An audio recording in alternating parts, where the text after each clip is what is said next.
আজি মই আপোনালোকক জনাম যে নেগেটিভ মাৰ্কিং থাকিলেও আমি কিদৰে প্ৰশ্ন উত্তৰ কৰিব পাৰোঁ অৰ্থাৎ সুপাৰ ট্ৰিক এপ্লাই কৰি পিনে আমি কিদৰে কি কৰোঁ যে নেগেটিভ মাৰ্কিং থাকিলেও যে আমি সম্পূৰ্ণ প্ৰশ্ন উত্তৰ কৰিব পাৰোঁ আৰু আমি কিদৰে পাছ কৰিব পাৰোঁ সেই সন্দৰ্ভত অতি গুৰুত্বপূৰ্ণভাৱে এই ভিডিঅ'টো মই আপোনালোকৰ বাবেই বিশেষকৈ প্ৰস্তুত কৰিলোঁ। আপোনালোকে যিসকলে এই ভিডিঅ'টো চাব মই নিশ্চিতভাৱে তেওঁলোকক ক'ব বিচাৰোঁ আপোনালোকে এই ট্ৰিকটো বা এই কৌশল প্ৰয়োগ কৰক পৰীক্ষাত আৰু কৃতকাৰ্য হওক। গতিকে নেগেটিভ মাৰ্কিং থকাটো বেয়া বুলি কেতিয়াও নক'ব। নেগেটিভ মাৰ্কিঙে বহু ক্ষেত্ৰত কি কৰে পৰীক্ষাৰ্থীসকলক সহায়হে কৰে। গতিকে নেগেটিভ মাৰ্কিঙে পৰীক্ষাৰ্থীসকলক বহু ক্ষেত্ৰত সহায় কৰে। কিন্তু সেইবাবেই এই ভিডিঅ'টো মই প্ৰস্তুত কৰিলোঁ। নেগেটিভ মাৰ্কিঙক কেতিয়াও নেগেটিভ হিচাপত আপোনালোকে নল'ব, ইয়াক পজিটিভ হিচাপত লওক যে ই কিদৰে আপোনালোকক বেনিফিট দিব পাৰে, উপকাৰ দিব পাৰে সেই সন্দৰ্ভত মই আপোনালোকৰ দৃষ্টি আকৰ্ষণ কৰিব বিচাৰিছোঁ। আৰু নেগেটিভ মাৰ্কিং থাকিলেও আমি কিদৰে প্ৰশ্ন উত্তৰ কৰিব পাৰোঁ, নজনা প্ৰশ্নৰ উত্তৰো আমি কৰিব পাৰোঁ সেই সন্দৰ্ভত মই আপোনালোকৰ আজি দৃষ্টি আকৰ্ষণ কৰিব বিচাৰিছোঁ। বহুতে কি কৰে যে নেগেটিভ মাৰ্কিং আছে বুলি ধৰি লৈছোঁ আমাৰ 4টা অপশ্যনত কি আছে 4টা শিতানত 25 নম্বৰকৈ থাকে। 4টা শিতানত 25 নম্বৰকৈ 25 25 25 25টা 25টা 25টা অৰ্থাৎ মুঠ আমাৰ কেইটা প্ৰশ্ন আছে 100টা প্ৰশ্ন আছে। 100টা প্ৰশ্নত কি হয় 100 মাৰ্কছ। টোটেল মাৰ্কছ কিমান হ'ব 100 মাৰ্কছ হ'ব 100 মাৰ্কছ হয়নে 100 মাৰ্কছ আছে। 100টা প্ৰশ্নত 100 মাৰ্ক। আৰু কি হয় নেগেটিভ মাৰ্কিঙত কিয় ইমান বেছি ভয় খায় আপোনালোকে এটা প্ৰশ্ন যদি আপোনাৰ ভুল হয় ধৰি লৈছোঁ 2 3 4 হয়নে যদি এটা প্ৰশ্ন আপোনাৰ ভুল হয় তেতিয়া আপোনাৰ কিমান মাইনাছ হ'ব কিমান নেগেটিভ যাব বুলি কওঁতে 0.25 মাৰ্কছ আপোনাৰ কৰ্তন হ'ব হয় নহয়। আৰু আনটো ভুল হ'লে মুঠতে শৰ্টত কথাটো ক'বলৈ গ'লে কি হয় 4টা প্ৰশ্নৰ উত্তৰ ভুল হ'লে আপোনাৰ কিমান নম্বৰ কটা যাব 1 মাৰ্ক কটা যাব 1 মাৰ্ক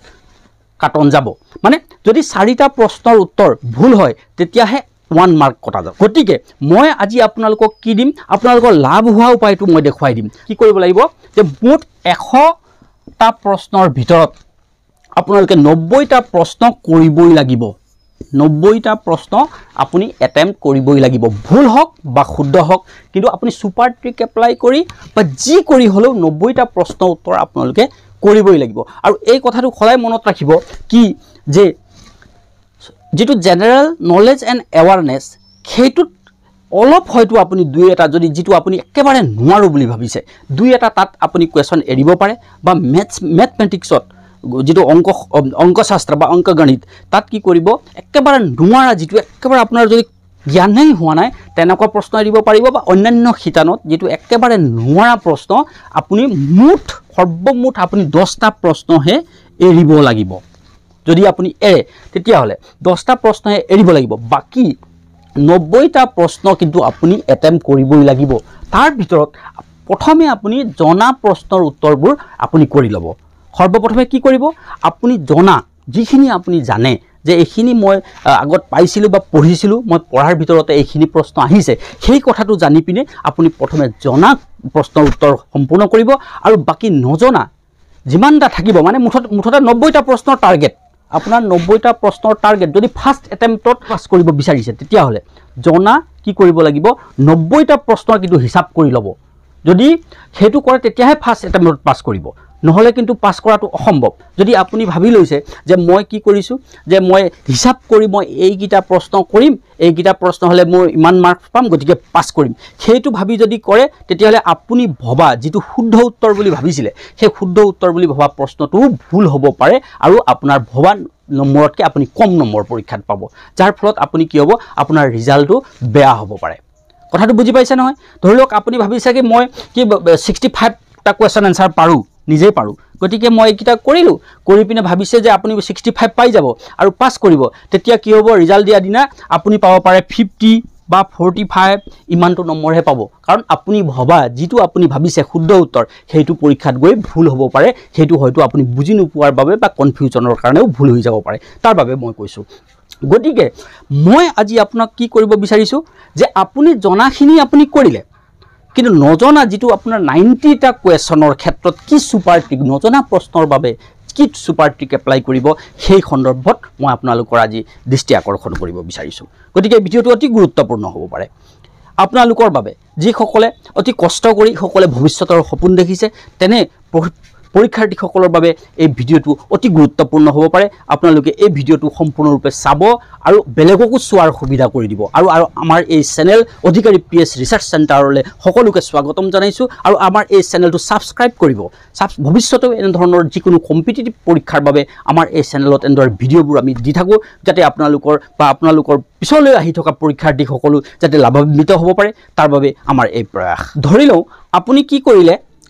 যে মুঠ 100টা প্ৰশ্নৰ ভিতৰত আপুনি কি কৰিলে বোলে মই 60টা প্ৰশ্ন কৰিলোঁ কেইটা কৰিলে আপুনি 60টা প্ৰশ্ন উত্তৰ কৰিলে আৰু আপুনি ভাবিলে যে মই 60ৰ ভিতৰত 60 পাম তেতিয়াহ'লে মই ভাবোঁ হয় আপুনি মিছা কথা কৈছে নহয় সেইটো হ'ব নোৱাৰে 60ৰ ভিতৰত 60 পোৱাটো অসম্ভৱ মই ইয়াৰ কাৰণটো আপোনালোকক ব্যাখ্যা কৰিলোঁ এতিয়া আহোঁ মূল কথালৈ যে আমি কিদৰে কৰিম তেতিয়াহ'লে নোৱাৰা প্ৰশ্নখিনি এতিয়া চাওক তাৰ এইখিনি কথা জনাৰ আগতে নেগেটিভ মাৰ্কিঙৰ লাভ আৰু লোকচানৰ বিষয়ে অলপ আমি জানিব লাগিব নেগেটিভ মাৰ্কিঙৰ লাভ আৰু লোকচানটো কেনেকুৱা হয় যে কুৱেশ্যন নম্বৰ 1 2 3 4 এই 4টা প্ৰশ্ন লৈছোঁ ইয়াতে আপোনাৰ প্ৰথম দ্বিতীয় তৃতীয় চতুৰ্থ 4টা প্ৰশ্নৰ যদি আপোনাৰ উত্তৰ ভুল হয় তেতিয়াহে আপোনাৰ কি হয় 1 মাৰ্ক মাইনাছ হয় মানে নেগেটিভ মাৰ্কিং 1 That means এটা প্ৰশ্নৰ উত্তৰ ভুল হলে কিমান মাইনাস হ'ব 0.25 মাইনাস হল এতিয়া নেগেটিভ মাৰ্কিং থাকাৰ পিছত মই যেটো আপোনাৰ সুপাৰ ট্ৰিক দিবলৈ গৈ আছো এই সুপাৰ ট্ৰিকে আপোনাৰ কিদৰে আপোনাৰ শুদ্ধ হ'ব বা কিদৰে আপোনাক সহায় কৰিব হেতু অতি গুৰুত্বপূৰ্ণ এতিয়া চাওক মই দিয়া সুপাৰ ট্ৰিক্সৰ ভিতৰত ধৰি লও আপোনাৰ কোৱেশ্চন নম্বৰ মই দিছো কোৱেশ্চন নম্বৰ 1 2 3 4 5 6 7 8 ধৰি লৈছো মই এই 8টা প্ৰশ্ন লৈছো 8টা প্ৰশ্নৰ ভিতৰত আপুনি সুপাৰ ট্ৰিক এপ্লাই কৰি আপুনি কেইটা শুদ্ধ কৰিলে ধৰি লৈছো এই 8টাৰ ভিতৰত আপুনি ধৰি লৈছো 4টা প্ৰশ্ন উত্তৰ আপোনাৰ শুদ্ধ হ'ল 4টা প্ৰশ্ন উত্তৰ শুদ্ধ হ'ল ধৰি লওক 2টো শুদ্ধ হ'ল 3টো শুদ্ধ হ'ল 6টো শুদ্ধ হ'ল আৰু ধৰি লৈছো আমাৰ 8 নম্বৰটো এইগিটা প্ৰশ্ন আপোনাৰ শুদ্ধ হ'ল এতিয়া ভুল কি হ'ল ধৰি লৈছো 1 নম্বৰ প্ৰশ্ন উত্তৰটো ভুল হ'ল 4 নম্বৰটো ভুল হ'ল 5 নম্বৰটো ভুল হ'ল ধৰি লৈছো মই ধৰি লৈছো সুপাৰ ট্ৰিক কৰাৰ পিছতো আপোনাৰ ভুল হ'ল যে 7 নম্বৰ কোৱেশ্চনৰ আনসাৰটো আপোনাৰ ভুল হ'ল এটা কেটা ভুল হ'ল এটা দুটা তিনটা চাৰিটা প্ৰশ্ন উত্তৰ ভুল হ'ল আৰু সুপাৰ ট্ৰিক এপ্লাই কৰি আপোনাৰ কি হ'ল 4টা প্ৰশ্ন উত্তৰ শুদ্ধ হ'ল এটা চাওক 1 2 3 4 ধৰি লৈছো 4টা শুদ্ধ আৰু 4টা ভুল হ'ল এতিয়া নেগেটিভ মাৰ্কিং থাকা সত্ত্বেও আপোনাৰ বেনিফিটটো চাব এতিয়া 4টা প্ৰশ্ন উত্তৰ শুদ্ধ হোৱাৰ ফলত আমি কি পালে অৰ্থাৎ আপুনি কি হ'ল 4 নম্বৰ আপোনাৰ প্ৰফিট আপুনি 4 মাৰ্কস পালে হয় নে আপুনি 4 মাৰ্কস পালে 4টা শুদ্ধ হোৱাৰ ফলত এটা 4টা ভুল হোৱাৰ ফলত আপোনাৰ কিমান মাইনাস হ'ল 1 নম্বৰ মাইনাস হ'ব অৰ্থাৎ এটা ভুলত যদি 0.25 মাৰ্কস মাইনাস হয় 4টা প্ৰশ্ন উত্তৰ ভুল হওঁতে আপোনাৰ কিমান হ'ল 1 নম্বৰ মাইনাস হ'ল এতিয়া কিমান হ'ল 4 ৰ পৰা 1 বিয়োগ কৰিলে কিমান থাকিব থাকিল 3 এতিয়া আপোনাৰ এই 3 মাৰ্কসটো আপোনাৰ শুদ্ধ লাভ কথাটো বুজি পাইছেনে আমি কিয় সুপাৰ ট্ৰিক এপ্লাই কৰিব লাগে আৰু মই কি কাৰণে কৈছো যে 100টা কোৱেশ্চনৰ ভিতৰত 90টা প্ৰশ্ন উত্তৰ কৰাটো বাধ্যতামূলক আপুনি কৰিবই লাগিব বেলেগে কৰক বা নকৰক যি সকলে আমাৰ এই ভিডিও চাইছে সেই সকলৰে মোৰ আহ্বান আপোনালোকে ম্যাক্সিমাম 10টা প্ৰশ্নহে এৰিব বেলেগৰ কথা নুশুনিব মই এই কথাটো আপোনালোকক কৈছো যে বেলেগৰ কথা নুশুনিব যে আপোনালোকে মোৰ কথাহে আপোনালোকে অৱলম্বন কৰক মোৰ কথা ফলো কৰক যেহেতু কি হ'ব এই সুপাৰ ট্ৰিক এপ্লাই কৰি আপোনাৰ কি হ'ব যদি 4টা প্ৰশ্ন উত্তৰ ভুল আৰু 4টা প্ৰশ্ন উত্তৰ শুদ্ধ হয় তেতিয়া হলে 4টা শুদ্ধত আপুনি পালে 4 নম্বৰ 4টা প্ৰশ্নৰ উত্তৰ ভুল হোৱাৰ ফলত আপোনাৰ মাইনাস হ'ব কিমান 1 মাৰ্ক আপোনাৰ শুদ্ধ লাভ কিমান হ'ল 3 নম্বৰ লাভ হ'ল যদি আপুনি এই ট্ৰিকটো নকৰে তেতিয়া হলে আপুনি এই 3 মাৰ্কসটো ক'ৰ পৰা পাব ধৰি লৈছো এটো প্ৰতীকী হিচাপত কৈছো যদি 40টা প্ৰশ্নৰ ক্ষেত্ৰত আপুনি কৰে একেদৰে আপোনাৰ যদি এনেকে 40টা প্ৰশ্ন উত্তৰ কৰে ধৰি লৈছো সুপাৰ ট্ৰিক্স এপ্লাই কৰি 40টা প্ৰশ্নৰ উত্তৰ ক্ষেত্ৰত তেতিয়াহ'লে কি হ'ব আপোনাৰ লাভ কিমান হ'ব লোকচান কিমান হ'ব আপুনি নিজে চাই ল'ব গতিকে নেগেটিভ মাৰ্কিঙে কেতিয়াও মানুহক বিপদত নেপেলায় নেগেটিভ মাৰ্কিঙে কি হয় কেতিয়াও আপোনাক বেয়া দিশলৈ লৈ নাযায় বা নেগেটিভ মাৰ্কিঙে সদায় আপোনাক হেল্পহে কৰিব নেগেটিভ মাৰ্কিং সদায় উপকাৰী ই আপোনাক সদায় সহায় কৰিব গতিকে ইয়াক কেতিয়াও নেগেটিভলি নল'ব বা কম প্ৰশ্ন কৰিম বুলি কেতিয়াও নাভাবিব যে মই 5 মাৰ্কৰ কাৰণে কেইটামান বাছি প্ৰশ্ন উত্তৰ কৰিম আৰু মই পাছ কৰিম তে যদি সেইটো আপুনি ভাবিছে হয় আপুনি মিছা কথা কৈছে নহয় সেইটো অসম্ভৱ আপুনি পাছ কৰিব নোৱাৰে গতিকে যদি পাছ কৰিবলৈ আছে তেতিয়াহ'লে কি কৰিব লাগিব পঢ়াখিনি নিজে কৰি ল'ব লাগিব ফাৰ্ষ্ট পঢ়াখিনি নিজে কৰিব লাগিব আৰু নোৱাৰা প্ৰশ্নৰ ক্ষেত্ৰতে এই সুপাৰ ট্ৰিক্স অৱলম্বন কৰি অতি কমেও 100টা প্ৰশ্নৰ ভিতৰত 90টা প্ৰশ্নৰ উত্তৰ আপুনি কৰিবই লাগিব তেতিয়াহে আপুনি এছএছচি জিডিত পাছ কৰিব পাৰিব গতিকে মই আজি আপোনালোকক দেখুৱাম যে এই সুপাৰ ট্ৰিক এপ্লাই কৰি আমি কিদৰে এছএছচি জিডি পাছ কৰিব পাৰোঁ সেই সন্দৰ্ভত মই আপোনালোকৰ দৃষ্টি আকৰ্ষণ কৰিব বিচাৰিছোঁ এছএছচি জিডি কনষ্টেবল পৰীক্ষাত যে সকলোৱে মেথমেটিক্সটো খুব টান পায় বৰ টান হয় মেথমেটিক্সটো এতিয়া মই আপোনালোকক এটা উপায় দিম এটা সুপাৰ ট্ৰিক দিম যিটো কৌশল অৱলম্বন কৰি আপুনি মেথমেটিক্সত যিটো 25 মাৰ্কছ আহে মেথমেটিক্সত এই 25 মাৰ্কছৰ ভিতৰত আপুনি 20 নম্বৰ পাবলৈ সক্ষম হ'ব কথাটো বুজি পাইছে নহয় 25 মাৰ্কছৰ ভিতৰত 20 নম্বৰ আপুনি 20 মাৰ্কছ পাবলৈ সক্ষম হ'ব সেই সুপাৰ ট্ৰিক্সটো মই আপোনালোকক দি আছোঁ এতিয়া তাৰ বাবে আপুনি কি কৰিব ধৰি লওঁ মেথমেটিক্সৰ 25টা প্ৰশ্ন হয়নে কোৱেশ্চন নম্বৰ 1 2 3 ধৰি লওঁ মেথমেটিক্সত আহিলে এই 25টা প্ৰশ্ন আৰু 25টা প্ৰশ্নৰ কেইটা অপচন থাকিব 4টাকৈ অপচন থাকিব কেইটা 4টা 2 3 4টা 2 3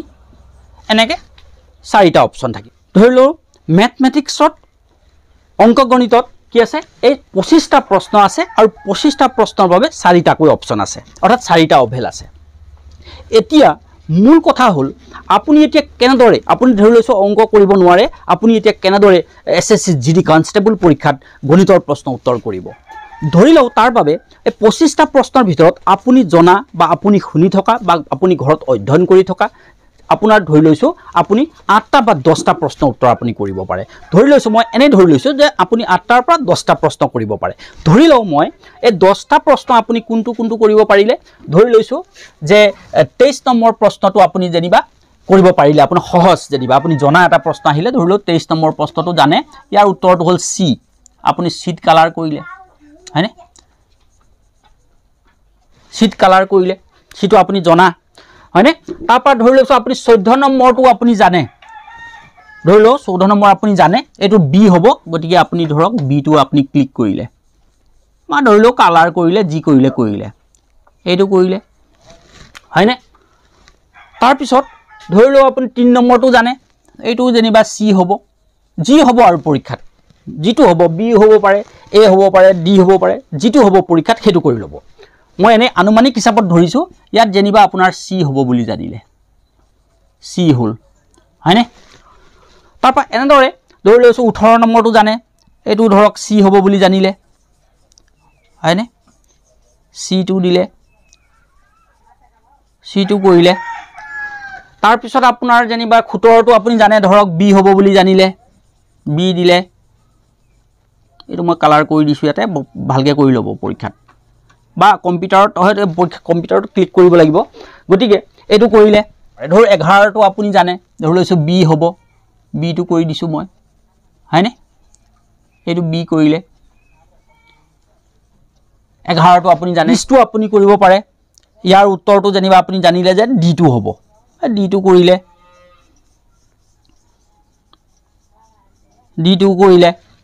হয়নে তাৰপৰা আপুনি জানে যেনিবা ধৰি লৈছো 10টো জানে 10 নম্বৰ প্ৰশ্ন উত্তৰ আপুনি জানে এটা যেনিবা সি হ'ব সি2 কৰিলে ধৰি লৈছো এইটো জানে এইটো কৰিলে সি2 হয়নে সি হ'ব বুলি মই এনেই কৰিছো আপোনাৰ পৰীক্ষাত যি হ'ব সেইটো কৰিব যে এও হ'ব পাৰে বিও হ'ব পাৰে সি হ'ব পাৰে ডি হ'ব পাৰে যিটো পৰীক্ষাত আপুনি জনা যদি থাকে জনা প্ৰশ্ন থাকিলে এনেকৈ কৰি গ'ল বা কোনোবা এটা পাৰিলে কি ডি হ'ব বুলি ধৰিলে ডি2 দিলে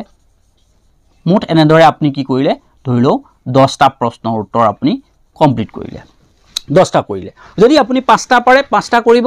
8টা পাৰিলে 8টা কৰিব 10টা পাৰিলে 10টা কৰিব যিমানটা পাৰে সিমানটো প্ৰথমে কৰি ল'ব এতিয়াতো আপুনি বাকিবোৰটো নোৱাৰে ভয় খাইছে বাকিবোৰ কৰিলেতো মোৰ ভুল হ'ব আৰু ভুল হ'লে কি হ'ব নেগেটিভ মাৰ্কিং আছে গতিকে নেগেটিভ মাৰ্কিং থাকিলে মোৰ নম্বৰ কাটন যাব বুলি ভয় খাইছে এতিয়া কি কৰিব গতিকে নেগেটিভ মাৰ্কিং আছে বুলি মনত নানিবই মনত নেগেটিভ মাৰ্কিং আছে বুলি যদি মনত আনে তেতিয়া কিন্তু এসএসসি জিডি পৰীক্ষা পাছ কৰিব নোৱাৰে মই একদম পৰীক্ষাৰ একদম প্ৰাক্ষণত মই এইখিনি আপোনালোকক কৈ দিছো এই কথাখিনি কোনেও নকয় মই আপোনালোকক প্ৰথমবাৰৰ বাবে কৈছো যদি আপুনি ভাবিছে যে নেগেটিভ মাৰ্কিং আছে আৰু তাৰ বাবে মই বাকিখিনি নোৱাৰাখিনি নকৰো তেতিয়া হলে আপুনি পাছেই কৰিব নোৱাৰে কিন্তু 100ৰ ভিতৰত 100টা প্ৰশ্নৰ ভিতৰত টোটাল 100টা প্ৰশ্নৰ ভিতৰত 90টা প্ৰশ্নৰ উত্তৰ ভুল হওক বা শুদ্ধ হওক কৰিবই লাগিব সুপাৰ টিক এপ্লাই কৰি পঢ়াখিনি কৰিব আৰু নোৱাৰাখিনিৰ বাবে সুপাৰ টিক এপ্লাই কৰি আপুনি কৰিবই লাগিব এতিয়া আমি কি কৰিলো অংকত এই 10টা প্ৰশ্ন আমি কৰিলো এটা নোৱাৰা প্ৰশ্নৰ ক্ষেত্ৰত আমি কি কৰিম এতিয়া চাব আমি কি সুপাৰ টিক এপ্লাই কৰি আমি অংকৰ প্ৰশ্ন উত্তৰ শুদ্ধ কৰিব পাৰো সেই সন্দৰ্ভত মই আপোনালোকৰ দৃষ্টি আকৰ্ষণ কৰিব বিচাৰিছো এতিয়া আপুনি ধৰি লও এ অপচনত কিমানটা কৰিলে ধৰি লৈছো এ অপচনত আমি চাই গৈছো ইয়াতে এ অপচন চাই গৈছো এ অপচন নাই মানে এ অপচনত আপুনি কালাৰ কৰা নাই বা এ অপচনৰ আপোনাৰ এনসাৰত নাই গতিকে এ টোত নাই নীল বিট কিমানটা চাওক বিট এ বি ঘৰটো চাই যাওক বি ঘৰটো এইটো এটা কৰিছিলে এটা হয়নে এটা কৰিছে এইটো এটা দুটা এইটো এটা তিনিটা হয়নে তিনিটা বাস বিট আছে কেৱল আপুনি তিনিটা কৰিছে এইটো বিট 3 বিট তিনিটা হয়নে তাপা সিট চাওক সিট এইটো এটা দুটা তিনিটা হল তিনিটা এইটো এটা চাৰিটা এইটো এটা পাঁচটা অৰ্থাৎ আপুনি সিট কেইটা কৰিব পাৰিছিলে সি অপচনৰ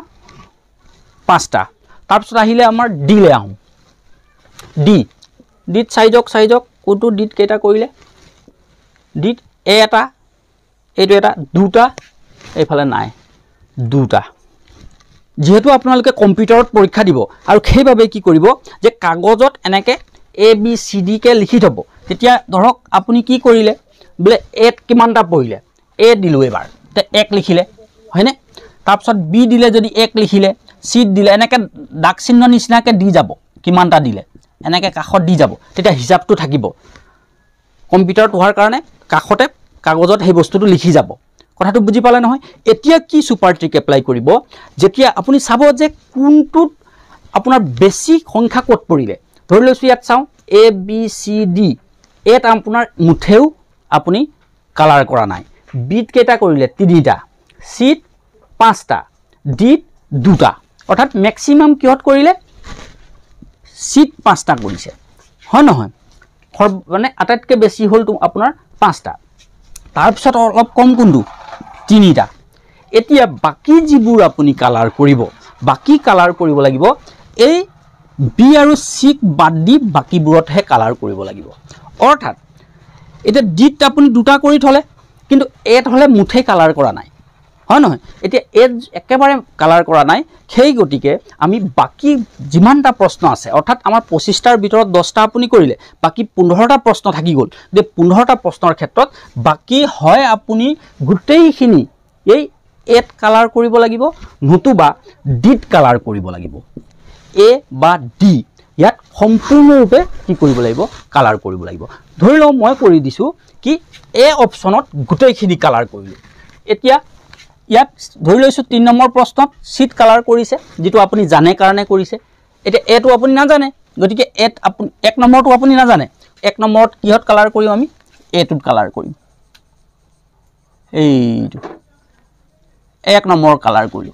হয়নে 1 নম্বৰ এট 2 নম্বৰটো এট 3 নম্বৰটো কৰা আছে এটো ওকে কৰা আছে 4 নম্বৰটো আপুনি কৰিব নোৱাৰিলে এটো এ হল 5 নম্বৰ আপুনি কৰিছে হৈ গল 6 নম্বৰটো আপুনি কৰিব পৰা নাছিলে এইটো এ এইটো হিচাপত এনেদৰে বাকি যি 15টা প্ৰশ্ন আপোনাৰ থাকি গ'ল তাত কি কৰিব লাগিব সম্পূৰ্ণ যিটো আপোনাৰ অপচনত নাই বা যিটো পৰীক্ষাত হয়তো কোনোবা আটাইতকৈ কম সংখ্যা য'ত থাকে কথাটো বুজি পাইছে নহয় সেই নাম্বাৰত কি কৰিব লাগিব সকলোতে এ বা বি বা সি বা ডি যিকোনো এটা অপচনতেই কালাৰ কৰিব লাগিব সেইটো মনত ৰাখিব তেতিয়া হলে কি হয় আপোনাৰ 25ৰ ভিতৰত অন্তত গণিতত 5 মাৰ্কসটো আপোনালোকৰ উঠি যাব ধৰি লৈছো এনেকে কৰাৰ ভিতৰত আপোনাৰ 25 নম্বৰে আপুনি কৰিলে এই 25 নম্বৰৰ ভিতৰত নেগেটিভ মাৰ্কিং যেনিবা আপোনাৰ 5 নম্বৰ গুচি গ'ল কিন্তু আপোনাৰ লাভ কি হ'ব আৰু বেছি লাভ ধৰি লওঁ সুপাৰ ট্ৰিক এপ্লাই কৰি আপুনি কি কৰিলে 15টা প্ৰশ্ন উত্তৰ কৰিলে হয়নে 15টা প্ৰশ্ন উত্তৰ আপুনি সুপাৰ ট্ৰিক এপ্লাই কৰিছিলে আপুনি নিজে জানি খুনি কেইটা কৰিছিলে 10টা কৰিছিলে আৰু মই ধৰো 10টাৰ ভিতৰত আপুনি 10টাই শুদ্ধ নাই হোৱা তাৰে দুটা ভুল হ'ল ধৰি লৈছো আপুনি 8 পালে 10ত মই 8 হে ধৰিছো গণিতত 8টা শুদ্ধ হ'ল 8 পাব আপুনি হয়নে কিন্তু এতিয়া 15টা প্ৰশ্ন আপুনি ট্ৰিক এপ্লাই কৰিলে এটা তাৰ ভিতৰত মই ধৰি লওঁ 7টা শুদ্ধ হ'ল হয়নে 7টা শুদ্ধ হ'ল আৰু আপুনি কিমান পালে 7 মাৰ্কস পালে এতিয়া বাকি 8টা ভুল হ'ল নহয় ধৰি লওঁ 8টা ভুল হ'ল গতিকে 8টা ভুল হলে আপোনাৰ কিমান নম্বৰ কাটন যাব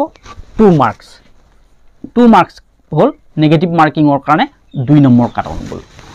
ধৰি লৈছো কাৰণ 4টা ভুলত 1 নম্বৰ গতিকে 8টা ভুলত 2 নম্বৰ কাটন গ'ল এতিয়া আপোনাৰ লাভ কিমান হ'ল 7ৰ পৰা 2 মাইনাস কৰি দিয়ক থাকিল 5 এইটো আপোনাৰ এই 5 মাৰ্কস হৈছে আপোনাৰ শুদ্ধ লাভ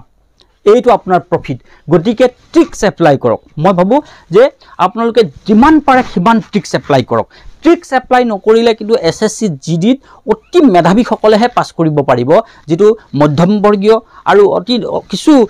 কেঁচা সকলে কিন্তু এসএসসি জিডি পৰীক্ষা পাস কৰাটো কিছু অসম্ভৱ বুলি মই ক'ব খুজো কাৰণ কিছু অসম্ভৱই গতিকে ট্ৰিক্স এপ্লাই কৰক আপোনাৰ যদি নেগেটিভ মাৰ্কিংত নম্বৰ কাটন যায় তথাপিও ট্ৰিক্সৰ কাৰণে আপুনি আপোনাৰ লাভ হ'ব আৰু আপুনি পাস কৰিব পাৰিব গতিকে ইয়াত চাওক আপোনাৰ 5 নম্বৰ লাভ হলে নাই যদি আপুনি ট্ৰিক্স এপ্লাই নকৰি যদি সেই পৰা 10টা প্ৰশ্ন কৰি থৈ গুছি আহিলে হেতেন তেতিয়া আপোনাৰ এই 5 নম্বৰটো পালেহেতেন নে বাৰু যে এতিয়া 10টা কৰিছিলে 8 পালে ইয়াত আপুনি ট্ৰিক্স কৰাৰ কাৰণে 5টা শুদ্ধ হ'ল অৰ্থাৎ 8ৰ লগত 5 যোগ কৰি দিয়কচোন কিমান হ'ল 8 পাছে 13 আপুনি 13 নম্বৰ পালে নহয় হয়নে উদাহৰণৰ কাৰণে মই কথাটো কৈছো আপুনি 13 নম্বৰ পালে হয় নহয় যদি ট্ৰিক্স নকৰিলে হেতেন আপুনি 8 হে পালে হেতেন আপুনি পাস কৰিব পাৰিলে হেতেন